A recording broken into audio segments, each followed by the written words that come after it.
All right, welcome back to the channel. I am the Urban Tarzan, and a little bit ago, I picked up this Vortex Strike Eagle 1:8 by 24 second focal plane optic from Palmetto State Armory. They had it on the daily deal, and I couldn't pass it up. So we're going to talk about this particular scope and other scopes like it. So if you're in the market for a one to whatever scope like this, this type of optic, the LPVO, this is the video for you. So let's talk about it. Stick around. All right, let's talk about what the scope has to offer and what it delivers for us. Let's start at the front. As you can see, it has flip-up caps, front and rear. Comes with those, very nice. It's got a 24 millimeter objective mounted inside a 30 millimeter tube. I had the opportunity to take this outside, played around with it in the evening as the light was diminishing, and it does gather light surprisingly well for a 24 millimeter tube. So moving back, you have your elevation and your windage turrets. I'll just take one of these caps off so that you can see. So these are half MOA clicks. So each click is a half of an MOA.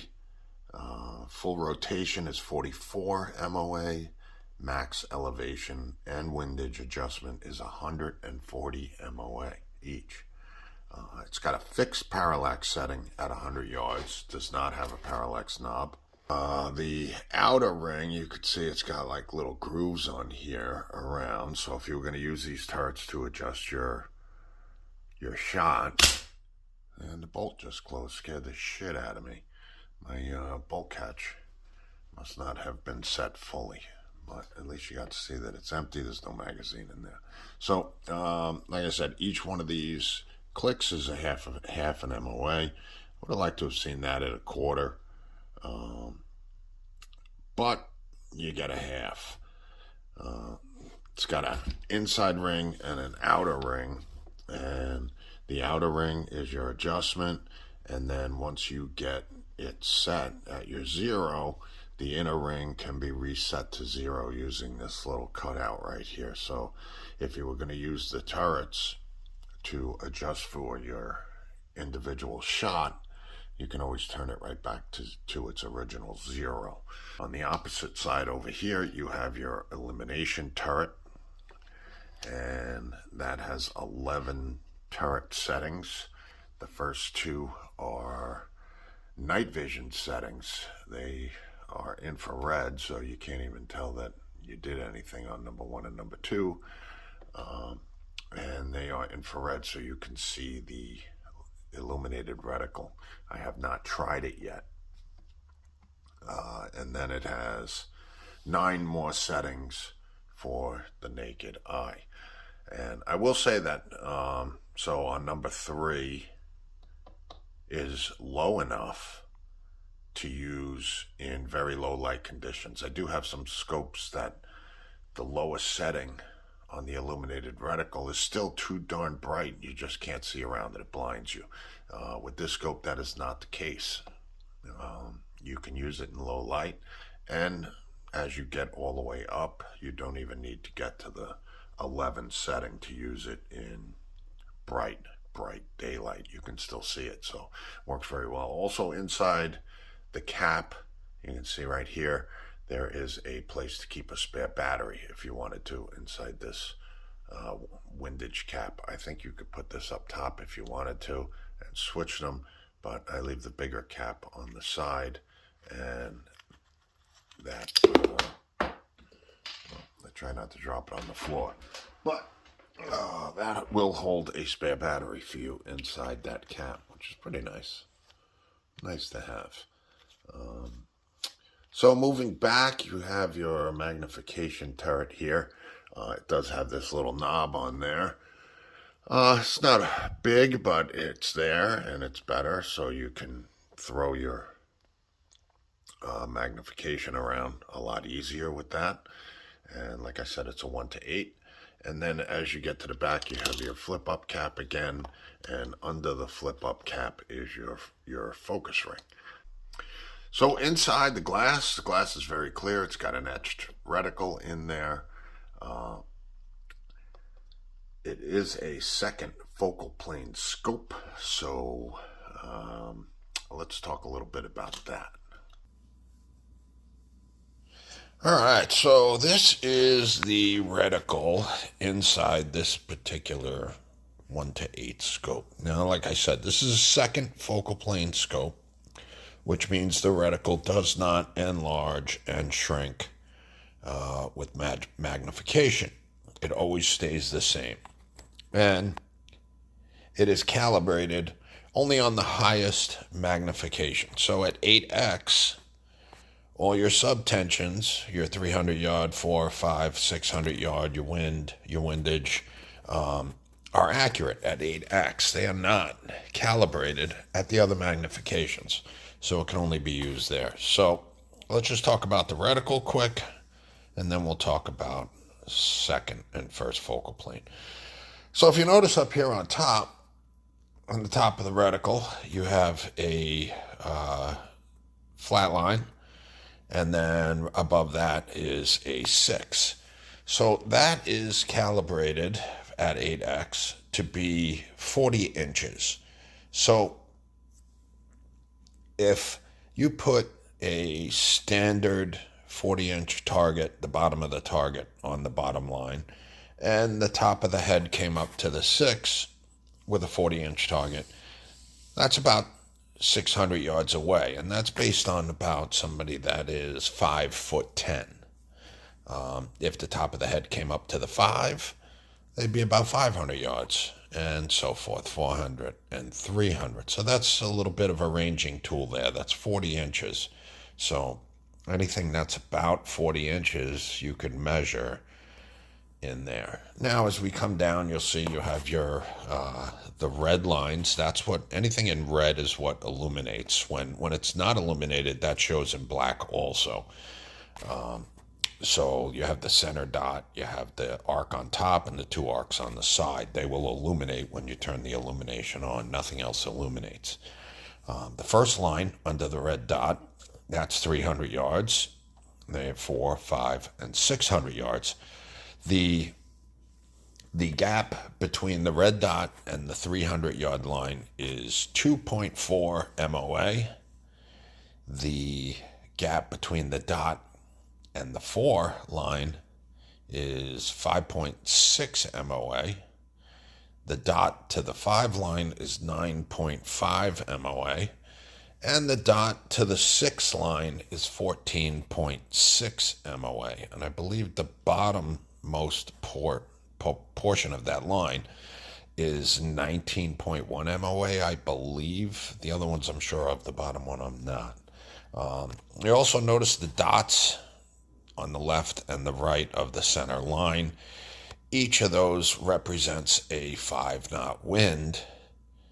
It represents 5 knots of wind at that particular yardage. So you have a 5 and a 10 up there at 300, then you have 5, 10, 15 at the 4, 5, 10, 15 at the 5, 5, 10, 15 knot wind at the 600. You also have the little hash marks on the bottom left and right. So that is the reticle that you will be looking at in through this particular scope. And again, this is a second focal plane scope, so the reticle remains the same all the time, regardless of magnification. All right, let's talk about the first focal plane versus second focal plane. Do you have to get a first focal plane or not? Now, the answer to that is a lot of it is personal preference when it comes to the second focal plane. But a lot of times you do need, when you need a first focal plane, you need a first focal plane. The second focal plane just won't do. So what does that mean? Well, on a scope like this, that's a 1:8, and it is a low power variable optic, I personally prefer a second focal plane. If the two scopes were side by side, same price, and they had a first focal plane for this optic and a second focal plane, I personally would choose the second focal plane for this particular optic and what its purpose is. So this is the view that you get all the time with the second focal plane, whether you're at 1x or 8x. So my personal preference being the second focal plane is because I like a big reticle like that, a big circle, for rapid target acquisition, up close, 50 yards or less. I prefer this look as opposed to this look for that purpose, which for our purposes would look like this versus looking something like this with the second focal plane at 1x. So it's personal preference for me at low power that I like the bigger circle, the bigger sight picture there, the bigger reticle, if you will, not necessarily sight picture. For up close and personal, that's what I prefer. And I honestly don't see a need to have a first focal plane on a 1:8 scope like this. In the reticle itself, like this, your first subtension is 300 yards. Even on the range finding up on top, and in your subtensions for your holdovers is 300 yards. Now, I just don't see myself trying to take a shot at 300 yards or more and not being on my 8 power setting or not having time to go to the 8 power setting. The fact of the matter is at 300 yards, I'm going to want to be at 8x. If I'm at 6 and I see a target I want to do, I can just crank it right up to 8. It's only 2 more magnification, and I'll be right at 8x. But most likely, if I'm even looking to take a shot over 300 yards, I'm already at 8x, and I'm wishing I had 10, 12, or 14. So I just don't need it. The other fact is that when you stand by, when you're looking at this is completely unusable at 1x. In my opinion, cranking this out, it's unusable at 4x. It's unreadable and unusable at 5x. Maybe at 6x it starts to come into view where you can maybe use it. So a first focal plane in this particular optic with only 1:8, you'd be able to use it at 6, 7, and 8.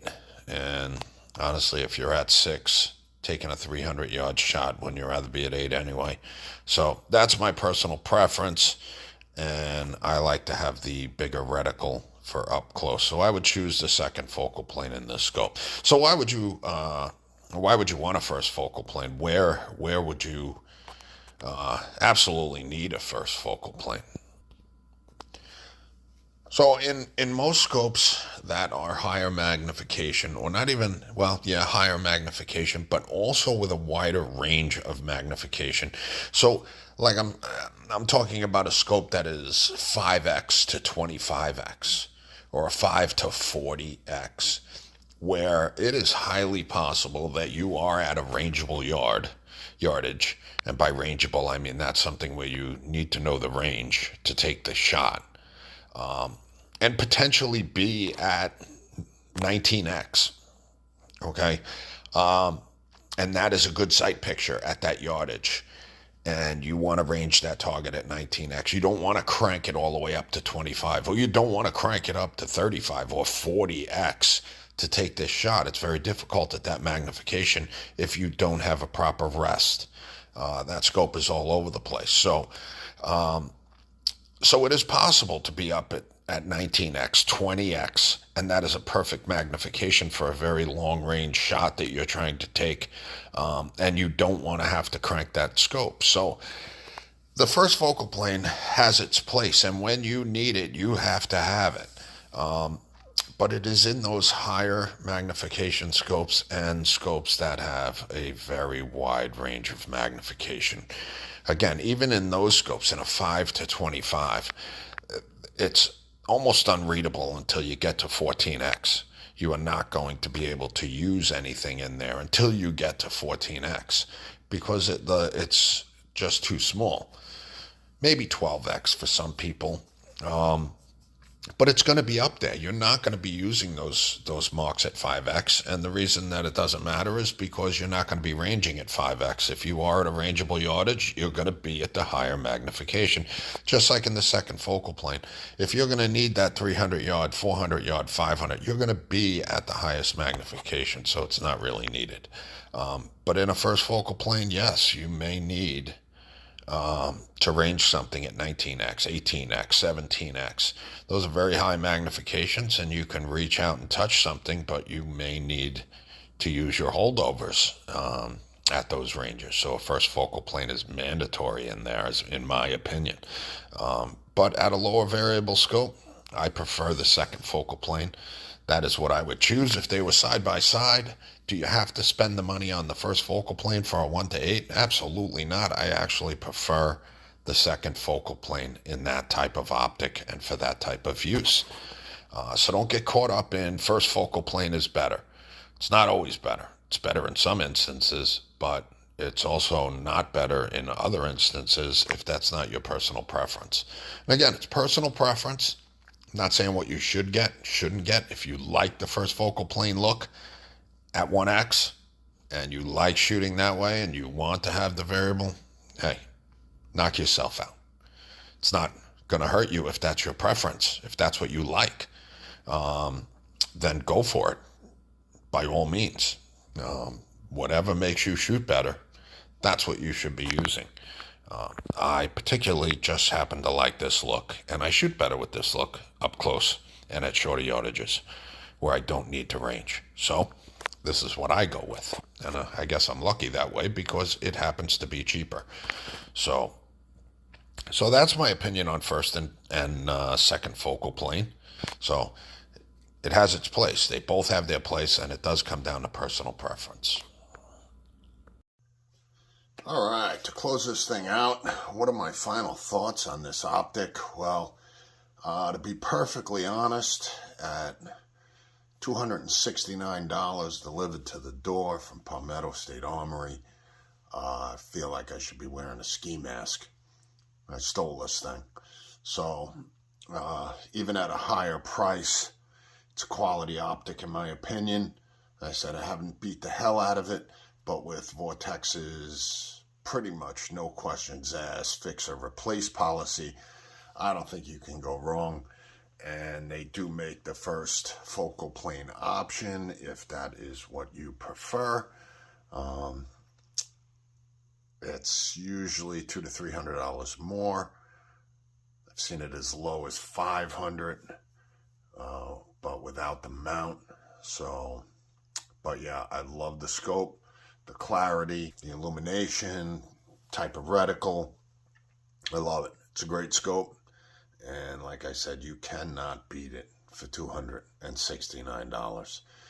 I think if you go to Palmetto and you put in Strike, that's how you get the deal, the combo deal. It'll automatically add the mount when you choose the scope and give you the whole thing for $269 with tax and shipping. Maybe $1 or $2 more depending on where you're ordering from. But either way, get a ski mask with it because you're stealing it.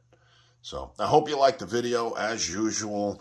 If you learned anything, if you liked the video, or you just want to support the channel, hit the like button, subscribe, ring the bell. I don't post a lot of videos. It is not going to change your life by hitting the bell. So I hope you liked the video, and that's about it. Urban Tarzan out.